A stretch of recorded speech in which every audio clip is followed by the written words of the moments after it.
Hello, everyone, and welcome to our next and our final segment, saving the best for last, of Hedgeye's Investing Summit. I'm Josh Steiner. I'm an analyst here at Hedgeye on the macro and financials team. And it's a pleasure to welcome our next guest, Daniel Lacalle. As a quick way of background here, so everybody knows who Daniel is.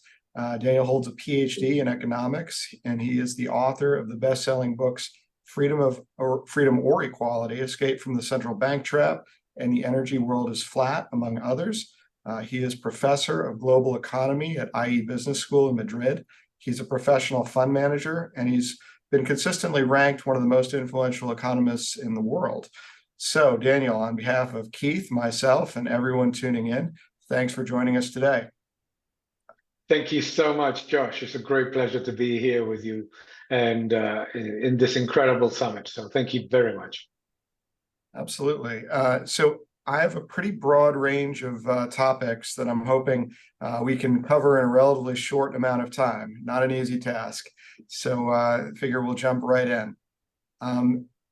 The first thing in preparation for our conversation, I hope you'll forgive me. I did spend quite a fair amount of time on your website, reading through some of your different posts, and I think it's fertile ground for different topics to cover here. So one of the topics that you've written about and I'm interested in sort of talking about is this idea of what you call the dangerous myth of the soft landing. So I took a cue from your lead. I went to Google Trends and I searched the term soft landing, and I looked at the period from the fall of 2006 through the fall of 2018. And I was surprised to find that the peak use of that term occurred in May of 2008, just months before the financial crisis really got going. I guess the question to start things off here is, how is it possible that so many people can get it so wrong, and are we in a similar place today? Well, it's a great question. The biggest problem here is that people focus on the part that is the wrong one. They look at soft landing and they say, oh, look, hey, soft sounds okay. The problem is the landing word. And what people don't seem to realize is what landing means. And if we think about what the Fed is talking about all the time when they discuss the idea of a soft landing, is a vast reduction in aggregate demand, which is the only way in which inflation can really come down to their target of 2%. Now, aggregate demand is composed, as everyone that is watching us knows, of public sector demand and private sector demand. So if the public sector, as we all know, is not reducing its demand, is actually increasing its demand of newly issued currency, in the case of the United States, with an absolutely phenomenal and outrageous deficit, it is impossible to achieve what the Fed calls a soft landing without a private sector contraction. And it's a significant private sector contraction because the only way in which you can curb inflation radically is by increasing rates, which they already did, reducing the quantity of money in the system, that for all the people that is watching us right now means a reduction in the value of assets that are quoted, plus a reduction in credit and demand for credit from the private sector. And the third element is a significant reduction in public spending. And this is the first time in history in which we have seen an inflationary burst, in which governments are actually not just not reducing their expenditure of newly issued currency, but increasing it. You have the so-called Anti-Inflation Act, which is a pro-inflation act because it's basically spending quite a bit more and keeping prices elevated. The same thing in the European Union with the so-called Next Generation EU Fund. No? So that, therefore, makes it much more difficult for the Fed to achieve its inflation target without a significant contraction of the private sector. So you did very well by searching in Google for when did people talk the most about a soft landing, which was precisely when the signs were evident that there could be a very significant crisis. And obviously, nobody in our audience or elsewhere has ever heard of a central bank or a government telling citizens, dear friends, there's going to be a phenomenal crisis. Of course, they're not going to say that, no. So the reason why they talk about a soft landing is because it is much more palatable than to say, dear friends, we overdid it with money supply in 2020-21.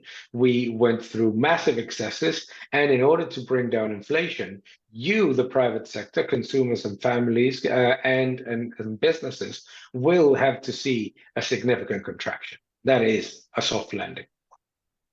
Yeah, that is a great way of framing it. And I think it's interesting because obviously the government is in that position, but it is even more than the government because I also, as part of my coverage, I cover the payments networks, Visa and MasterCard, and those are obviously companies that one would think or assume would have a very good read and insight into consumer activity and spending trends and so forth. And one of the interesting things I found going back and looking at the 2007 and 2008 timeframe, so MasterCard was public, so they have their earnings call transcripts from back then.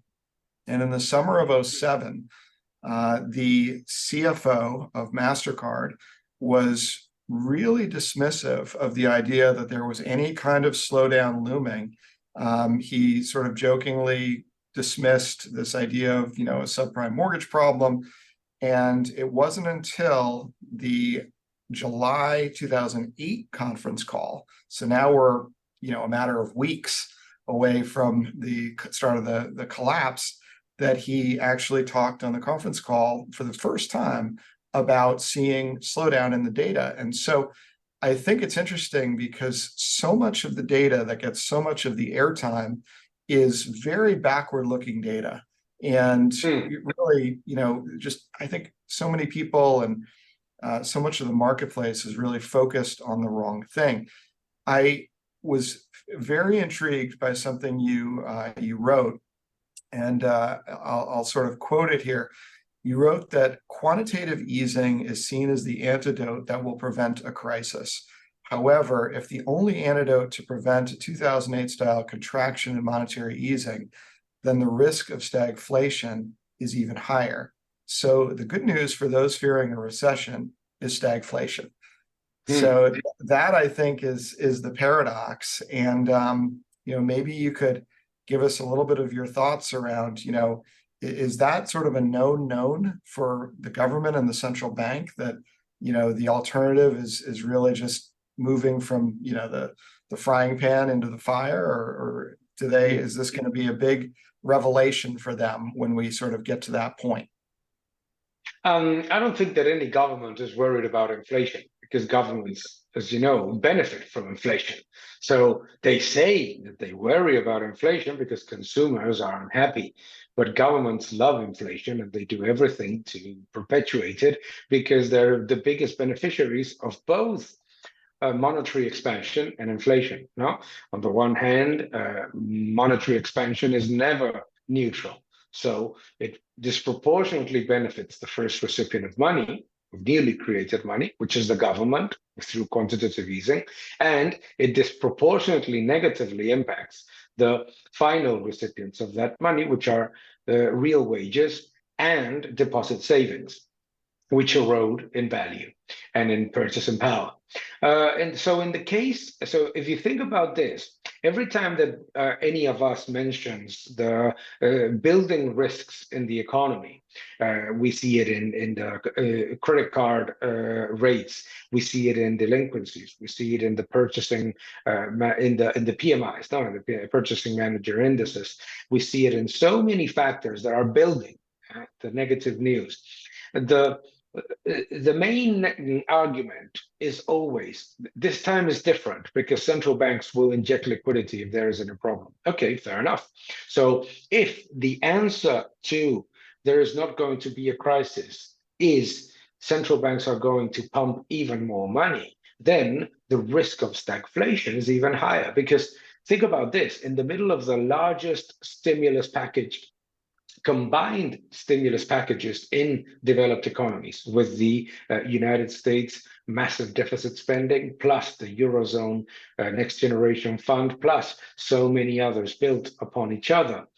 For the IMF, which is always diplomatic, growth in 2024 in developed economies is going to be a mere 1.4%. Okay. So ultimately, what they're basically saying to all of us is that if you don't believe in a crisis, you should certainly prepare for stagflation, because ultimately, if you look at actually the downgrade of estimates of GDP growth of the IMF relative to the upgrade in inflation estimates, what they're actually showing is that developed economies are going to show very, very poor growth, very poor real growth, and most of it delivered by too high government spending, financed with debt, and persistent, much higher inflation. There is no single international body out there that estimates that by 2024 we will go back to the level of inflation that we should have if we paid attention to monetary aggregates.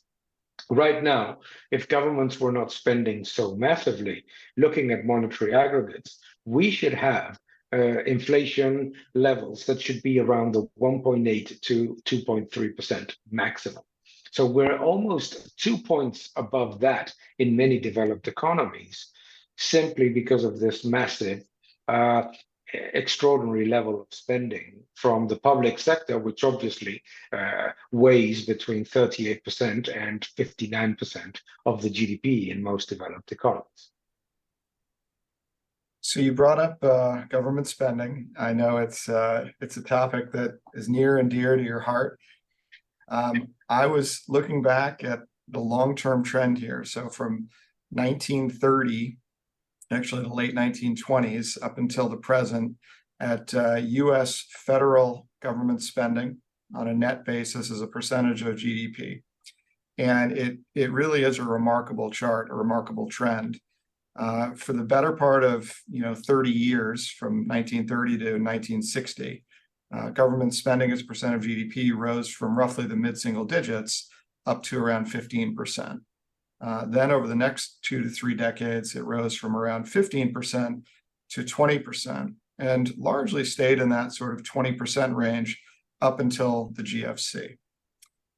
More recently, spending obviously surged in the sort of immediate aftermath of the pandemic. But interestingly, looking at the CBO projections over the next 10 years for US federal spending, the expectation, absent any exigent circumstances, so no assumptions for war, no assumptions for recession, no assumptions for other pandemics, or really anything that's at all atypical, is that government spending is going to run at 25% of GDP over every year over the coming decade. And, it also doesn't assume that rates remain at a particularly elevated place, obviously increasing the cost of the interest associated with funding that. So I guess, the question is, are we on this sort of path that is somewhat inexorable? What are the implications of government? I've seen the term govopoly used in the past, where the government just becomes increasingly larger and larger. And how do we sort of get back to a place where, I guess, the government shrinks? Is that even possible, or do we need sort of a great reset like Neil Howe talks about in his fourth turning framework? It's a very good question, because if everything continues the same way, it is impossible to see any other outcome other than government spending reaching between 38 to 42% of GDP. And because you have to look at the trends in spending in the United States. And if you look at it, the biggest challenge comes from what is called mandatory spending. No? So it's not even something that is in the hands of the federal government to curb. It's so many programs that have been built that simply are untouchable and that increase because of different demographic and the reality of the extraordinary expenditure that is built, because it's also consolidated and grows from there. So the first problem in the United States is mandatory spending. The second problem is, you've mentioned it very well, is that when there is an extraordinary level of spending due to something that is unprecedented or unexpected, it consolidates and is built from it. No? I find it amazing to see how there's almost no debate about what the hell has happened with all of those allegedly one-off expenditures that have continued years after the pandemic ended. No? And that's the same in the Euro area and the same in Japan or in the UK.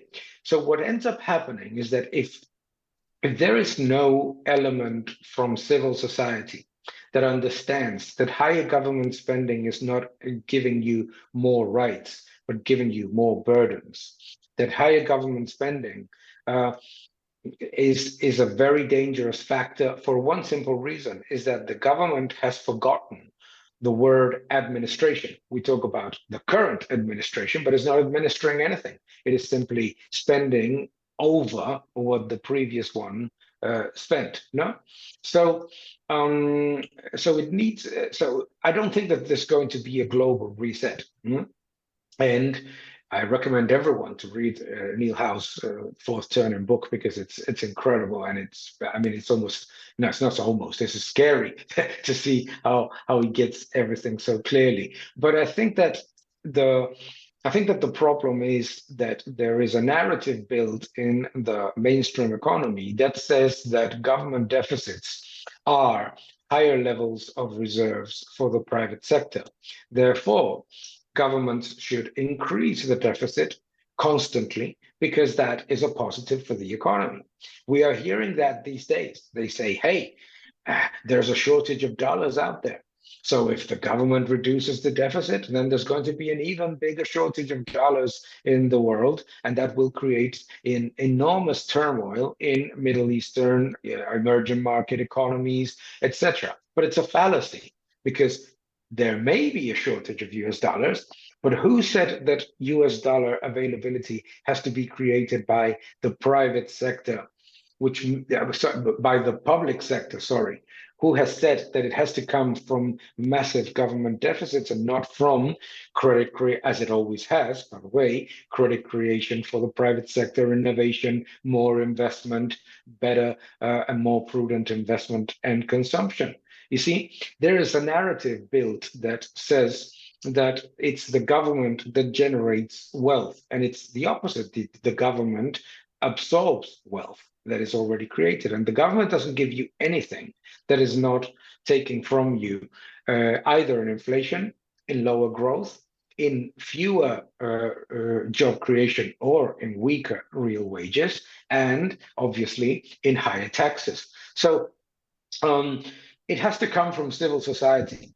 It has to come from civil society, because obviously, if I am in the government and everybody says spend more, you know what I'm going to do? I'm going to spend some more. If there is no one ideologically in any corner of the world that within government, if there is no demand from civil society, is not going to say, hey, I come here to solve all the problems with your own money. So it has to come from an understanding from the public that all of these elements of much larger expenditures from government are not free. Ronald Reagan used to say that inflation is the price of the things that the government gives you that you thought were for free. They're not free. And it's important to understand that you need that citizens will have to decide whether they want higher inflation for longer, or a government that does not need to destroy public services. That's ridiculous. There's a lot of expenditures that can be reduced, but it needs to administer what it receives. It doesn't have to expect tax receipts to reach the level of expenditures, because tax receipts, by definition, are cyclical.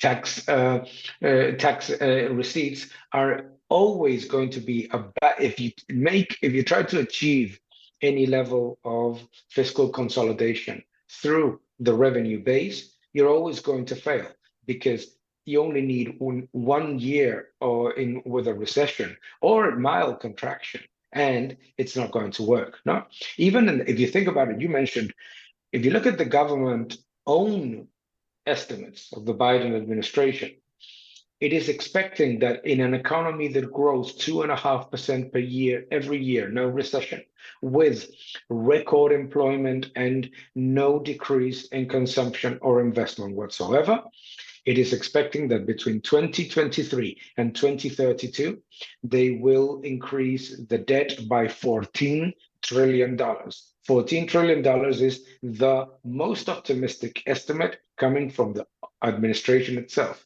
So people need to understand that that is going to be paid either with a much weaker purchasing power of the dollar, with higher taxes, lower growth, lower real wages, or the four at the same time, which is more likely.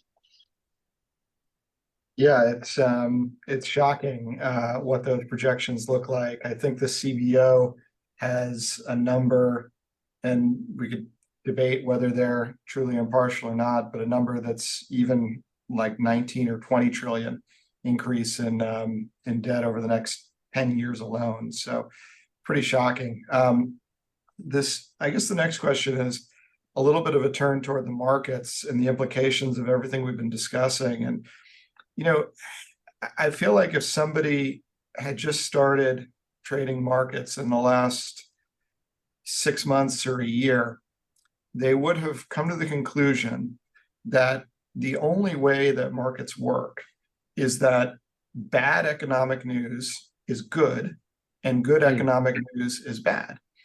And, there was a time when that was not the case. And I guess my question is, is this stagflationary backdrop, this sort of structural inflationary problem that we've entered into and that we sort of are perpetuating, is that going to keep this inverse relationship between risk asset prices and sort of good news versus bad news in place for some time to come? And what, if anything, is going to sort of put that back, if you will, the way that most people would assume that it would work, which is that normally good news should be good? Exactly. I was discussing with a colleague the other day, and he was saying to me, gosh, I remember the good old days when a good jobs number was a good jobs number and a good thing for the market. No, everybody was fearing a good jobs number, because that would mean that the Fed would continue to maintain its interest rate policy and reduce its balance sheet. The reason why the market has grown accustomed in a very short period of time, as you very well mentioned, this was not the case before, our dear audience. This was actually the opposite. The reason why since 2009, and particularly since 2011, I would say, the market reacts negatively to positive news is because the market rightly perceives that could end the monetary laughing gas of central banks. So if you think about it, it becomes a perverse incentive. And I tweeted the other day this perverse incentive of markets to reward fiscal irresponsibility. You see, for example, that a government announces a monster deficit, and it doesn't suffer. The yields of the debt don't rise as expected, etc. And that is only because what market participants have grown accustomed to is that if news are bad, central banks will continue to be the providers of liquidity of first resort. And this is a very dangerous word when central banks become the providers of liquidity of first resort and not of last resort, because that means that even the most prudent investors are taking an extraordinary amount of risk, and taking much more risk than they probably would expect to take, precisely because they know that central banks will continue to increase the balance sheet and inject liquidity. So I think that this could change precisely in the environment that we are discussing, because if this is going to be the second year in a row in which central banks will be loss-making, i.e., their asset base is generating losses in the value of the bonds that they have purchased. That is an important factor, because it means that central banks are not going to be there to, let's say, disguise excessive risk-taking by adding more liquidity injections. I think it's also important because the law of diminishing returns also happens. And if you think about why the 60-40 historical portfolio has not worked, it's precisely because of that, is that the correlation between assets is so aggressive, equities and bonds at the same time, etc., that what ends up happening is that investors lose both ways, on the way up and on the way down.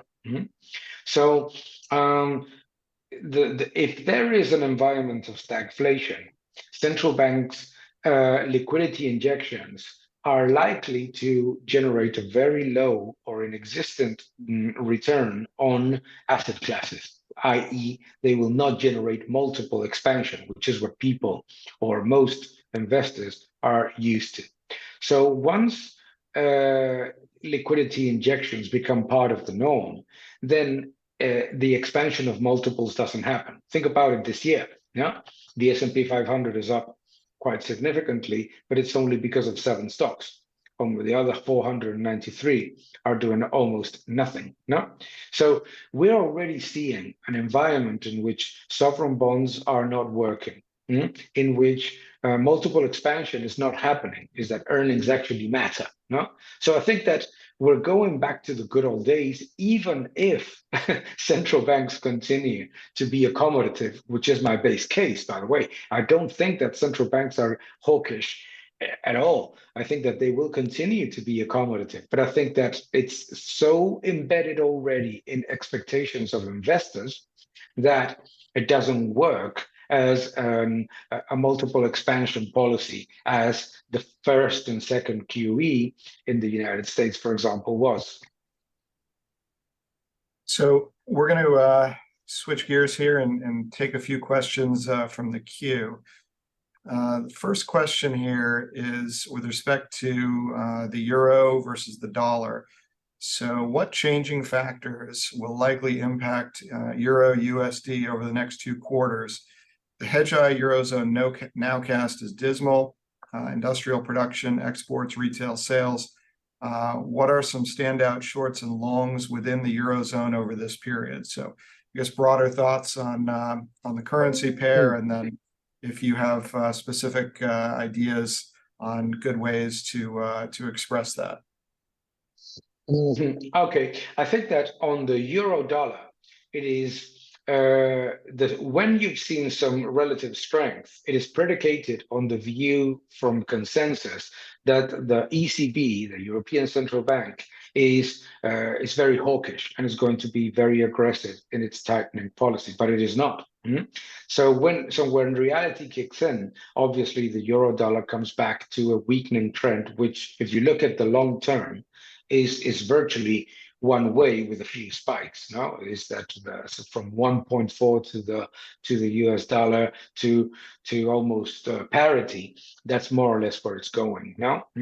So I wouldn't bet on the euro strengthening, particularly with all of those things that the person that made the questions is taken into account. The enormous weakness of the industrial production situation in the eurozone, the weakening situation coming from the consumer, and the extraordinary level of debt that some of the countries are taking, particularly France, Spain, and others. No, so I wouldn't consider the euro dollar to be a long-term bet.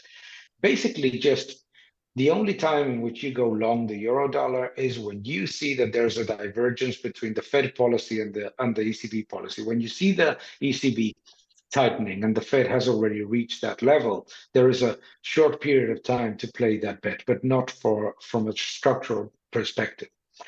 From a long-short perspective, there are great longs in Europe and phenomenal shorts. And the great thing about Europe is that you have the best sources of funds for a long-short portfolio in the world, because you have these enormous, very liquid, large, multi-mega cap companies in sectors that are basically very traditional, in telecoms, in utilities, in autos, in the airline industry, etc., that basically are completely unable to generate returns above their cost of capital in the long run. So the great thing about Europe is that you can focus on those companies that where you can buy real growth in the technology sector, smaller companies in the consumer sector, companies that are in disruptive technologies and differentiated healthcare businesses, etc. And in the smaller side, and always finance them with very large multi-mega cap liquid names that, if you look at history, they're great sources of funds, because when the market goes up, they go up less, and when the market goes down, they go down as much or even more. So, taking opportunities from bounces on those is extremely attractive. The great thing about the European the Stocks 600 is that you have the largest components are banks, utilities, telecommunications, very large rent position sectors. Now, businesses, very traditional businesses with very low ability to generate additional returns. So you can always take those as sources of funds, even to invest in high growth, high return, high margin US companies. And if you want to hedge the currency, hedge it. But in the long term, I wouldn't. So getting a fair number of questions here on Europe. One that I'm curious about is, and this has come up in the context, for instance, of Canada and Australia relative to the US, but the question is, how do the interest rate sensitivities within the major European economies differ from those in the United States at the household and corporate level? For example, the US housing finance system places the burden of interest rate risk on the lender versus the borrower with its 30-year fixed rate structure. Conversely, the UK mortgage system is built around 1 to 3 year fixed rate products.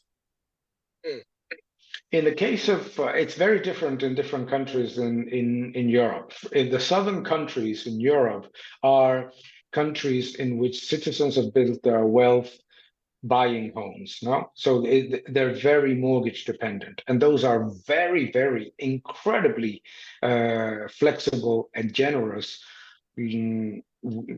types of structures from a mortgage perspective. There are 30 to 40 year mortgages, and in many cases with fixed rates, no?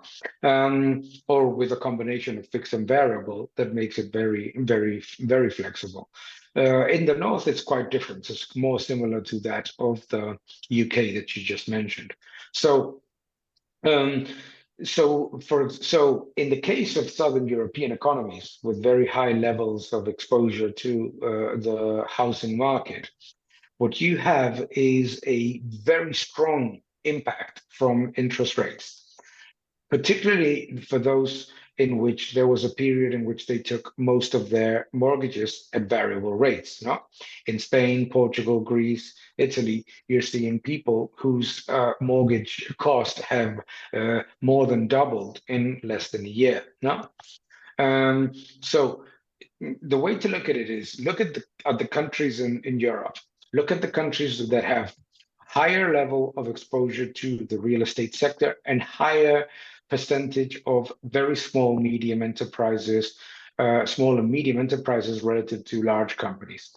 Those, which are particularly in the south of Europe, are more exposed to a change in interest rates because of the structure in which their debts are built, usually more variable and usually obviously less flexible, less flexibility to adapt to rising interest rates. Same in France.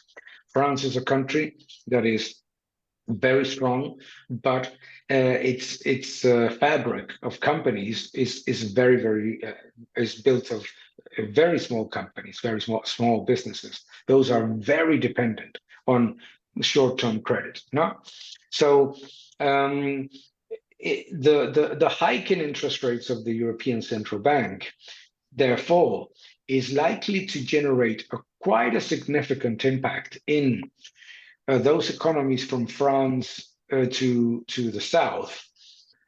Fundamentally, between 18 to 20 months after the last rate hike, because the process of exposure to interest rates is not immediate. It doesn't happen like you see in the United States, where immediately, boom, you see 7.5%, 7.2% mortgage rates, and you see credit card costs going through the roof. It's gradual. It's gradual, but when it kicks in, it tends to kick in hard, and it's usually that lag time is about 18 to 20 months. This is own ECB estimates. That is why when the 2008 crisis in the United States kicked in, what was the narrative in the European Union? The narrative was, this is something that doesn't affect us. This is a problem of all of those crazy Americans that don't know how to do things. We are very regulated. Fast forward 18 months, massive crisis. No? So it's pretty much the same. Obviously, this time is quite different. The level of indebtedness of the private sector in the European Union is not so bad as it was in 2009 and 10. Yeah, that's that last point is a topic I would definitely want to come back to and revisit. But we've got a question here. We had mentioned this fourth turning framework earlier. Question is, Daniel, can you offer your perspective on fourth turning tensions and dislocations in Europe? We're experiencing a considerable amount of fourth turning issues here in the United States. I'm interested to hear your perspective on what's happening politically, financially, et cetera, in Europe. It's quite similar, not as divisive and certainly not as aggressive as I have seen. Every time that I go to the United States, I find myself in shock of the level of divisiveness and the level of political tension that exists, to the point of I've lived in the United States and I love the United States, and I used to love the United States because you could talk politics with anyone. Now you cannot talk politics with anyone. So it's very similar. It is very similar. There was a huge, huge polarization of the political spectrum in the European Union between radical left and radical right. And the main differences, though, are that probably it's more a shock to the United States because the radical left was something that was not typical in the 70s or in the 60s or in the 80s, or at least not typical from the perspective of fully defending totalitarianism and socialism. No, in the case of the European Union, it's hugely polarizing because we have always had a very radical left. We have communist parties all over the European Union, but now those are in different governments. No, so what you see is a completely divided Europe in numerous elements, and we are seeing it these days with the disaster, obviously, of the humanitarian disaster that is happening in Israel. No, is that there's been 4 countries that were completely against what the other countries wanted to present as a unified message. No, so. So think about this from an investment perspective. Same level of divisiveness, very aggressive tensions in the political world added to the demographic time bomb, which is something that Neil also mentions in his book. The demographic time bomb in the European Union, in the Eurozone in particular, is enormous. Approximately 20% of the population is going to be more than 65 years old in a very short period of time. So all those things, plus the radicalization, make it more difficult for what is already a low growth, high debt, low productivity growth, and low technology leadership economic zone to achieve any of its potential. So I know you've written extensively on energy dynamics. There's a whole series of questions here around energy. I'll start, I guess, with this one. I think it's sort of a good one for, beginning this sort of conversation. So the question is, how do you see the new structural upside volatility skew in energy interacting with the Eurozone's indebtedness and related productivity challenges? Oh, it's a great question, because it shows what matters, which is what matters is not the absolute movement in price, but the level of volatility and the aggressiveness of that volatility in different periods of energy. And that in the European Union, the Eurozone is a very big problem, because it creates very significant shocks, and therefore why you have such a weak level of environment for the industry for 30 consecutive months. So what you can expect is rising volatility, in energy prices continuing to be way higher than those of the counterparts in China and in the United States. For you United States citizens, in the European Union, you pay an average of between twice to 2.5 times for your electricity and natural gas than the average of most of the United States states. So expect higher volatility coming in periods of peak demand, which is summer and winter, obviously, because of air conditioning and heating. Expect as well that there is going to be an increasing problem of productivity growth because of the weakness in manufacturing. And there is going to be also a quite significant problem of debt, because there is, taxes in energy in the European Union range between 56 to 60% of the final price, both in gasoline and gas oil, and in electricity. No, so governments are collecting a huge amount of money. However, when demand is weakening, that amount of money is not enough to cover the imbalances. So productivity growth is a huge challenge. The European Union has not solved its energy crisis. It just benefited from a very mild winter and from the weakening of commodities that happened between May 22 and May 23. But that trend, as the person that made the question has commented, that trend has changed. No, so now what you have is an unresolved dependency on natural gas from Russia, an unresolved dependency on natural gas from the rest of the world, and a rising dependency on minerals and metals from China. So related to that, this is a question from Bill from Connecticut. He writes, Daniel, you wrote the book, The Energy World is Flat in 2015, so 8 years ago. Looking back with what you know now, what would you want to tell your former self before you published your 2015 thesis? It's a very good.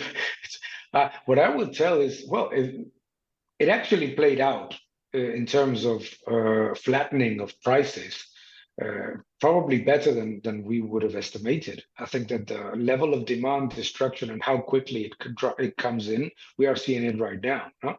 So we discussed that around $120 level, oil prices generated a massive level of demand destruction that brought oil prices down, and that was sort of a circular problem that would continue. I would say to my former self that our thesis on renewable energy deployment was probably too optimistic, and that it's going much in a different and less let's say efficient manner than what I and Diego Parrilla, who also co-wrote the book, envisioned. No, but if you think about it, we're talking about higher energy prices right now. I have had the pleasure, as I explain in the book, of attending 5 OPEC meetings. No, and it's interesting to see how OPEC always talks about oil prices in real, not in nominal terms.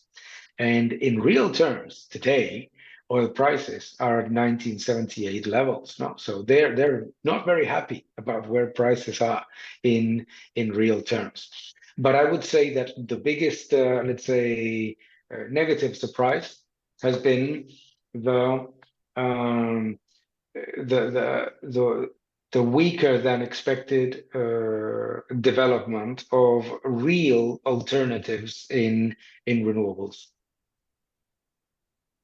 So this is sort of a larger overarching question, again with a Europe focus, and you've touched on some of this, but the question revolves around the interplay between the demographic backdrop in Europe, what effects that's going to sort of have in terms of economic outlook over the coming decade, coupled with, and I think you've written about this in the past, Europe's economy, one of the things that's missing from it is, the sort of role or presence of large technology companies in a meaningful way. And then, of course, taxes being front and center. And I know this is quite open-ended, but, the sovereign debt crisis from, 2011, how do we sort of think about all those things